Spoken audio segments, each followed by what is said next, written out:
Hello and welcome to the Mossley Hill Podcast series, where we're going to be focusing on people's faith and exploring how prayer fits in. Today, David will be sitting down with Kelly Pennington to explore her faith journey. Hi Kelly, I hope you're okay and you're looking forward to chatting to me today. I am, yes. Thank you for inviting me. Great, good. Well, as Matt said in the introduction, we're doing this series about trying to find out with various people how faith fits into their lives. So we'll be also talking about the issues around prayer, because that's what we're sort of thinking about during this Lent at the moment, but we'll come to that later on. Okay, no problem. So I thought we'd start by just finding out a little bit about yourself. If you tell us a little bit about your family and work and so on. Okay, so I'm Kelly and I am married to Dan. We have two children. We have Ada, who is 12, who's just started secondary school, and we have Quinn, who's in year 5, primary. I have been living in Liverpool now for more years than I can remember. I came over here when I was 18 for university, so born in Northern Ireland, and obviously moved to Liverpool and have been here ever since. As I said, went to university here, and I am now deputy head at a secondary school in Sefton area. It's probably more renowned as an area of high deprivation. So I've been there for a very, very long time. I've been there for about 22 years, which is probably not the norm nowadays when people hop from one job to another. But I've had lots of different roles as I've been there. And obviously there's something that's kept me there in terms of the fulfilment and enjoyment in the job. My family still live in Ireland, so travel back and forth quite a bit, and then they travel over here as well. And we live in the Mossley Hill area. We just live around the corner from church, so it's not very far to walk, even though sometimes we are lastminute.com rushing up in the car in the morning. Yeah, sure. Well, it must be, I mean, it's very busy with having a family and a very busy job like that as well, so it's difficult to fit things in sometimes, isn't it? Yeah, I think like everybody nowadays, it's spinning plates, but you just get on with it and you just do what you do. So yeah, busy, never a dull moment.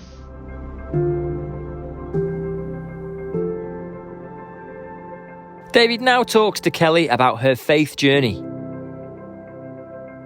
Well, everybody has their own personal journey with faith, so perhaps you could just tell us a little bit about your faith, if that's all okay. Yeah, no problem. Well, faith and religion is something that's just been part of my life for forever. I've never not known faith and never not known growing up with religion being really, really important. Obviously, with growing up in Northern Ireland, it's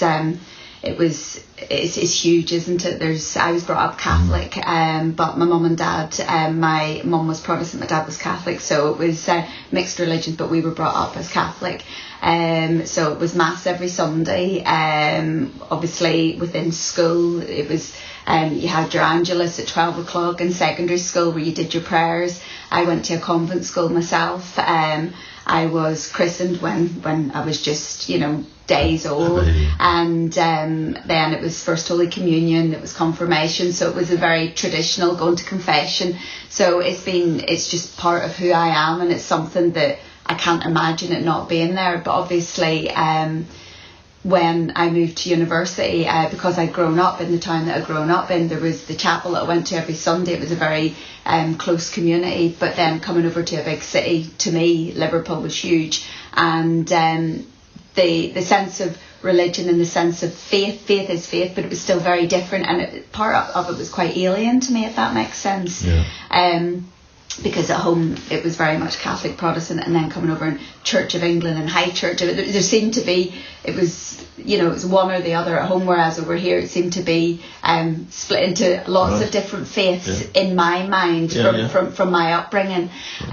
So when I first moved over here, it was quite difficult to think where to go and to try and feel that place that I felt like I belonged, if that makes sense. Sure, absolutely. And then obviously Dan and I, we moved to Mossley Hill area, and I tried different churches and I tried different places, and I thought, will I continue as Catholic, going to Catholic to chapels and to mass?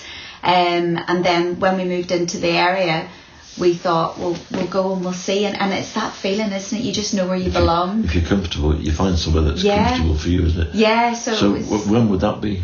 It was before the children were born. So we've been in our place now. How long have we been there? Probably about 15 years. So Ed is 12 now. So it probably was within that first year when we obviously settled in, and we saw the church was literally just round the corner. So we just started going to. There wasn't the 9:30 at that time. It was when there was like a little creche outside, and we sort of just started getting that feeling. And yeah, it just felt right. And then both children have been baptised at Mossley Hill. And yeah, we've been there ever since, really. So we have. So what's your current involvement with the church at Mossley Hill? So when we started going, obviously, as I said, the children, they were baptised there. And then it was just trying to see what role you could play and whether you could give anything back. So I just started doing volunteering, helping out, doing little bits. Was doing like the registration when it was all the paper, with registration just for people coming in, knowing who the families were. And then ended up getting involved, just doing some extra things, helping out with teas and coffees, and when it was makers markets, making sandwiches, with any events, sort of working behind the scenes. Then I got involved in the coffee shop as well, doing the bacon butties, and basically if anything came up, just trying to get involved with that. And then now I'm one of the jam leaders, so for year 6, so can't get rid of it, Monday to Friday, doing it in school. Taking calls to Newcastle, isn't it? Yeah, that's it. But you see, I've got the older ones, so 11 to 16, and then on a Sunday it's working with year 6, so the younger ones, which is a little bit different to what I'm used to as well. Sure. But we've got a lovely group, very big group, and just trying to give back as well. But just hopefully the children, the year 6s, enjoy it as well. But I partner with Steph, so there's 2 of us. Good. So if one of us can't make it, the other's there as well. So that's what I'm currently doing at the minute. Great, that's great. And next, we find out what Kelly is passionate about.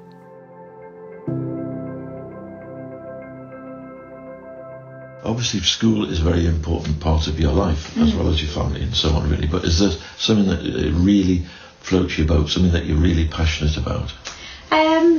I think I've got lots of passions. Some passions people probably wouldn't be interested in hearing about, but one of the passions which I think is just part of who I am and part of my makeup is before I actually went into education, it was still in the bubble of education, but I was an equal opportunities officer at the University of John Moores, and it was an elected role, and partly why I went for that role, it was because equal opportunities and fairness and doing the right thing is something that I feel extremely passionate about, in terms of I don't think that it should be difficult to do the right thing. I think it would be, imagine the world if everybody could make those right decisions. So in terms of that passion, it's probably led me to the career that I'm doing as well. Probably my upbringing, as I said as well, with regards to, being brought up in Northern Ireland, right and wrong, and history and what happened. Yeah. And then I am a trustee of a charity as well.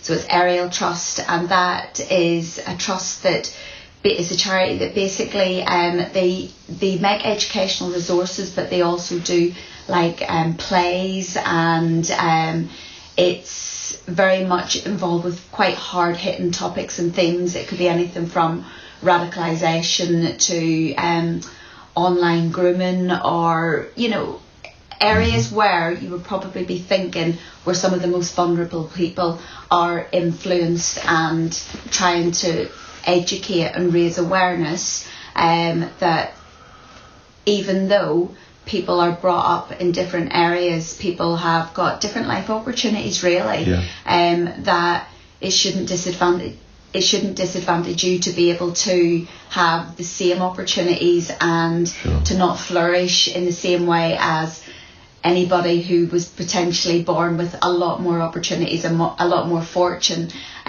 So I think with me, that passion is that I feel like everybody should have that same opportunity. And yes, it might take a little bit longer, but by doing all of these things, being involved in the charity, it's trying to raise that awareness and make everybody be on a level playing field, really, to be able to take advantage of the world that we're living in at the minute, and for everybody to be the best person that they possibly can. So it's really that equality of opportunity that I'm very, very passionate about, and that's probably led me with the job, because I do work in quite an area of deprivation as well.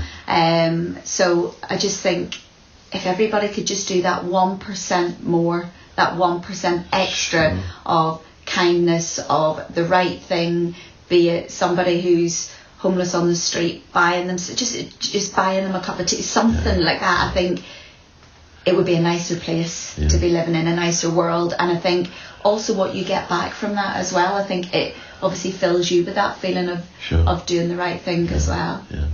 That's really, your passion comes over very obviously. Listening to you talking about that, it's really great to hear. Thank you. Next, we'll hear how David talks to Kelly about how important prayer is to her. Could you just say how important prayer is to you in your life? Yeah, absolutely. I've never known a life without prayer. So in terms of, as I mentioned before, it's just part of who I am. It's part of my makeup as a person, how I've been brought up, my environment. And I think that I've carried that through, obviously, and, married to Dan as well. Prayer is very important to him too in life. So with the children as well, we say prayers at night time as well, before bed.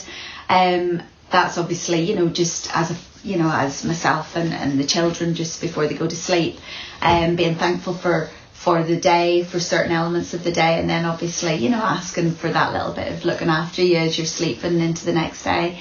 But then also I think there's those quiet prayers in your mind, isn't there? There's that day to day. I don't believe that, I believe that it's very important to have a place of worship, but you obviously don't have to specifically be in one place to pray. It can be, it can just be as you're sitting here. It could be, it's just, to me, prayer is a conversation.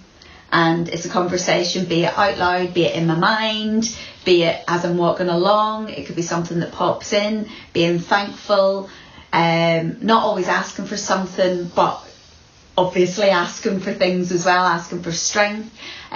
So in terms of prayer, it's just there every day. It's there every moment of every day. Potentially I might not, pray as much as maybe I would want to or as I should do, but it's always there and you bounce back and forth. And I think sometimes in your life circumstances impact how important the prayer is, because sometimes it's always there at the forefront of your mind, sometimes it disappears because obviously life takes over, but it's always there. It's always there. Yeah. It's really important. It's good to hear that. So is there something that perhaps you might feel comfortable to share with us about when prayer's been answered for you, or even unanswered for that matter? Well, there's quite a lot of times, to be honest. I think in terms of prayers being answered, it's twofold, answered and unanswered, with regards to some medical issues and scientific issues with regards to life, where there was I've been told in the past that certain things were not possible, this was not happening, it was never going to happen. And then I think just through the belief and through prayer and through that conversation and the gratitude and being grateful for what I've got, but still that prayer of thinking, no, anything is possible through prayer, even if it's not answered in the way that I wanted it to be answered. There's always something to learn from it. So my children are an answer to prayers. There's no doubt about that in my life. Everybody is impacted by something in life. In terms of medically, Quinn is under Alder Hay for 3 different reasons. So one's kidney, then it's the current one at the minute is his ear, and due to prayer, due to faith, due to believing, there's some low moments, but there's answers to prayers, where one of them at the minute was only a couple of weeks ago, where he can go swimming, which is amazing for us, because he hasn't been able to go swimming properly for about 2 years, and it's having that faith. We could have given up and not believed, and that is, that's just, it's just, it definitely is an answer to prayer. And then I suppose some of the other things could be on a daily basis, but then little things like my mum's not well. She's been diagnosed with early onset Alzheimer's, and I suppose answer to prayer really there would be, if it was the ultimate answer to prayer that she didn't have it, but she does, can I do anything about it? What I can do is, I think the answer to prayer is giving me personally the strength to be able to deal with it. I think that's it. And just being thankful that she's still here, being thankful of sort of when I see her, and those, and you do have the opportunities to see her. So you have to make the time, of course. Flying back, and she comes over here, and I think it's just answer to prayer could be in those little nuggets, those little golden moments and things like that, and then it's just having that the strength to deal with it. So I think your prayers are answered on a daily basis, whether you recognise them or not.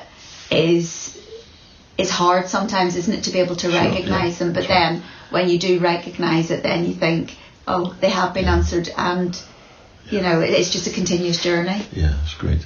And I love your description, which is that to you prayer is a conversation. Yeah. So absolutely, it's a two-way thing, isn't it? Absolutely. It's been absolutely great to hear your story. Thank you so much for agreeing to do this and coming and talking to me today. And we look forward to I'm sure there's lots of other things in your life that'd be interesting to hear about, but that perhaps for another day. Oh, thank you very much. Thank you for inviting me, and it was lovely chatting to you. Great. Thanks for listening to the Mossley Hill Church Podcast. There are more episodes on the way soon.